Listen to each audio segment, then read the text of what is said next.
Hello everyone. Import substitution is on everyone's lips, especially in the field of electronics. Everyone unanimously insists that we need to make our own. Often, it is impossible to fully substitute imports, especially for complex electronic devices, due to the presence of complex chips with a high degree of integration. Of course, many factories have mastered the production of simple items, while others pass off foreign, often Chinese, products as their own. Even if everything is developed and assembled by hand, someone will criticize that it's all done on Chinese machines using Chinese components. And I remembered that. That's why today I want to show my version of import substitution, true import substitution, a design that is assembled from start to finish using our Soviet components, with Soviet fiberglass, solder, rosin, and even a soldering iron. The only foreign item will be the printer on which I will print the photo template for the board. I hope you won't judge, because next time I will draw the board manually with lacquer. Of course, the project, in addition to import substitution, should also be useful. Quite a while ago, I came across a very interesting schematic for a car battery charger based on a thyristor in Yevsev's book. I know many are tired of chargers, but this charger is truly unique, with a radical difference from its thyristor counterparts. The thing is, it provides stabilization of the output current. Yes, exactly, stabilization, which is so lacking in simple thyristor chargers. In other words, you set the battery charging current with the dial, and regardless of fluctuations and surges in the mains voltage and load resistance, the charging current will always be stable, not exceeding the set limit. The schematic is not simple, but it can't be called complex either. One point right away. In the original article, the schematic has an error in the form of a missing DA. The ground must be connected to the power negative from the diode rectifier, otherwise nothing will work. Now about the schematic. The power transformer forms two power lines, the main one purely for charging the battery, and an auxiliary winding with a center tap for powering the control system. The operational amplifier K140UD1B is responsible for control. The author notes that the maximum charging current is about 7 amps. Nothing stops recalculating shunt, current setting divider, replacing transformer, thyristor, and bridge with more powerful ones, and drawing a much larger current. But first, let's briefly view the schematic. A parametric voltage stabilizer for powering the control system is built on the upper transistor and the specified Zener diode. There is a main sawtooth signal generator on the specified transistor. These resistors are responsible for turning the thyristor on and off, and the diode acts as the limiter for the base voltage to prevent the magical smoke from escaping the transistor. The specified capacitor is charged through the collector resistor R5. The blocking voltage for the transistor comes after the rectifier, and it is not smoothed, meaning it is pulsating. When the amplitude of the ripple is 0, the transistor opens. When the transistor is triggered, the previously mentioned capacitor discharges through the open junction of the transistor, and during pauses when the transistor is closed, it charges again. Thus, impulses are formed on the collector of the transistor, which are close to sawtooth in shape. These impulses then go to the first input of the differential amplifier on transistors VT4, VT5. The other input to the amplifier gets voltage from the output of the operational amplifier. This voltage is adjusted by the resistor. If the voltage difference at the bases of transistors VT4, VT5 is 0, the first transistor will turn on, sending an enabling signal to the base of the upper transistor, causing it to turn on. The current pulse formed by this transistor will open the power thyristor, and the charging current will flow through the open thyristor into the battery. For the current stabilization function, there is a shunt which acts as a current sensor here. The greater the current, the greater the voltage drop across the shunt. This voltage is fed to the non-inverting input of the operational amplifier. If the load current increases, the voltage difference at the inputs of the operational amplifier changes, and the amplifier, in order to maintain voltage balance between its inputs, will increase its output voltage, which will lead to an increase in the base voltage of transistor VT5. This, in turn, will change the firing angle of the thyristor, and the load current will decrease.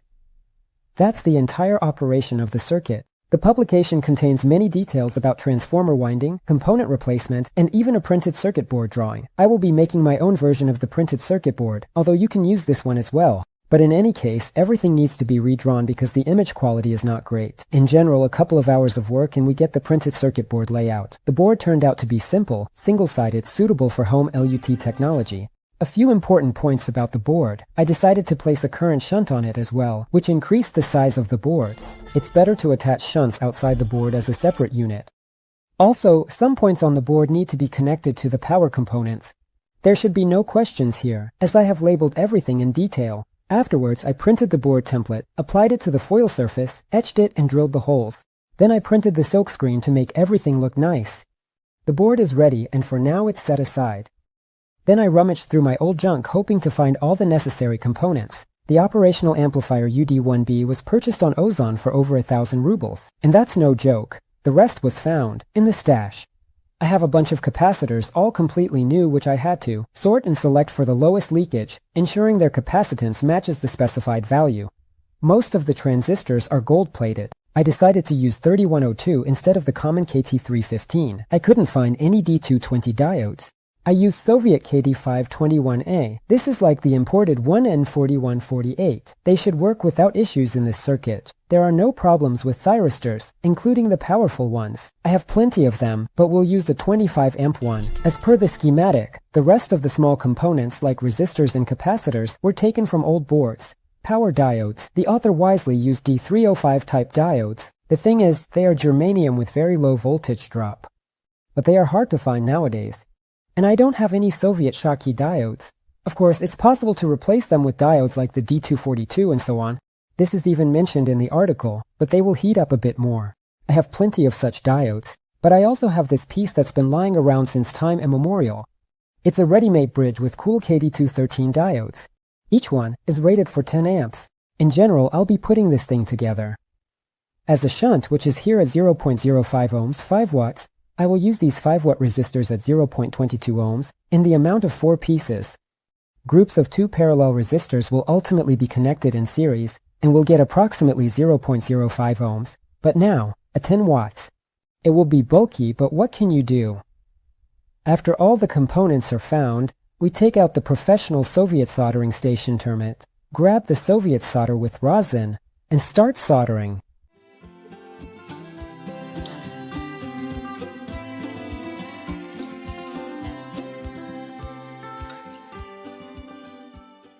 This is how our board looks after soldering, and this is how it looks after cleaning.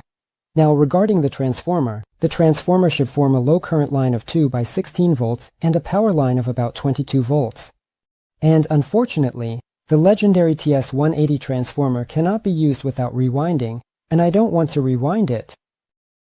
Of course, you can use 2 transformers, one small, the other powerful. It's not the best option, but that's the one I chose. This beauty will be the power transformer. And for the low power one, which, among other windings, has a pair similar to 12 to 14 volts, this little transformer will be used. And the power components also need a heatsink. I have a lot of them, of course, but I couldn't find a suitable one. I only found this piece of aluminum with impressive thickness. I guess this will be used as the heatsink. I fully understand how a heatsink works, what surface area is, and I emphasize that this is not a very efficient heatsink due to the lack of fins that increase the heat dissipation area. But in this case, the decision is justified because the circuit operates not in a linear mode, but in a pulse mode. Therefore, it has high efficiency. Moreover, the heatsink is small in size, and it's convenient to mount power components on it. The bridge made of 4 diodes needs to be isolated from the heatsink. For this, mica insulators and KPT8 thermal paste are used. The same thermal paste is used for the thyristors. KPT8, of course, is modern as the Soviet ones have long dried out. For those who are particularly meticulous, I emphasize, all the wiring, screws, and nuts are also Soviet. After all the connections are made, and everything is ready for the first power-up, I strongly recommend connecting a Soviet incandescent lamp of 40 to 60 watts instead of a fuse, so that in case something goes wrong, it doesn't blow up. In my case, the startup was successful and the circuit shows signs of life. Of course, off-camera, I probed with an oscilloscope and made sure everything works as it should. Now we can have some fun. We connect a 12-volt lamp, a railroad one from the USSR, to the output of the charger. We turn the knob and see that the current changes. We set some minimal current value, let's say 1 ampere. Next, we short the output through an ammeter. We make sure that the set current value is stabilized. Small deviations are completely normal for this kind of circuit. Then we take a Soviet oscilloscope and probe the output of the charger. This is what the output voltage waveform looks like. So it's exactly the same as any other thyristor charger. Strong ripples are visible at the output, and this is normal for charging batteries. They say it even helps with desulfation. The ammeter showing the charging current should be analog, for direct current up to 10 amps. Digital ones may not work properly with this kind of voltage waveform. The drawbacks of this type of charger include the lack of reverse polarity protection, as well as its large weight and size compared to switching power supplies.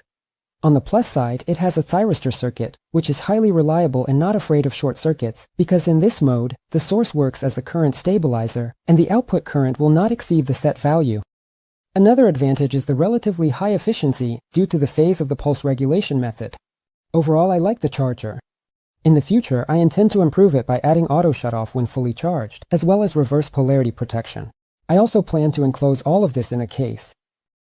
With that, the video is coming to an end. I hope you were able to reminisce with me. In conclusion, all the necessary information, including the full project archive, author's article, and my PCB, can be found in the description.